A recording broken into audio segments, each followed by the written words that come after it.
मैं समझता हूं कि हम लोग ज़रूरत से ज़्यादा जज्बाती हो रहे हैं, ज़रा तहम्मुल का मुजाहरा कीजिए।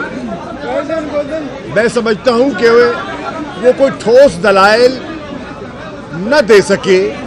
जो दो उज़्र उठाए गए, एक कि वसाइल दस्तयाब नहीं हैं और दूसरा जो सिक्योरिटी पर्सनल की दिक्कत का उन्होंने जिक्र किया, आज उन दोनों पर कोई ठोस जवाब ना आ सका।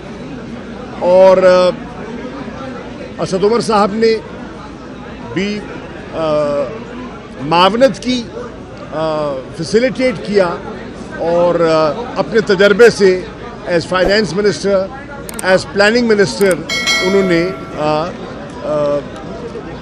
आसानी पैदा करने की कोशिश की।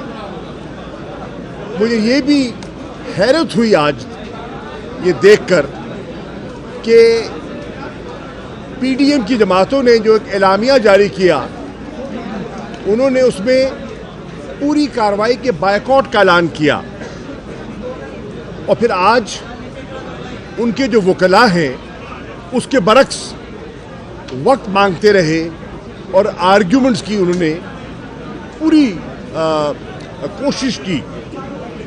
ये भी तजाद खुलकर कौम के सामने आया कि बंद कमरे में वो क्या फैसला करते हैं और ओपन कोर्ट में वो क्या मिन्नतें करते हैं। सारे आर्गुमेंट सामने आ गए और अब पूरी कौम मुंतज़िर है कि फाजिल बेंच अपना फैसला सुनाए और कौम को इस जो गोमगो की सूरत हाल है उससे आज़ाद करे।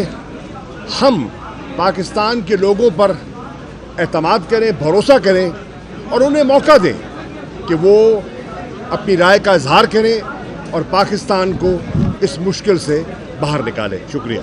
अच्छा जी, जो बात बिल्कुल वाज़े पिछले एक हफ्ते से तकरीबन जो ये सारी कार्रवाई चल रही है और जिसका जिक्र आज इख्तिताम से पहले चीफ जस्टिस साहब ने खुद भी किया, वो ये है कि हुकूमत की तरफ से ये तो केस रखा ही नहीं गया।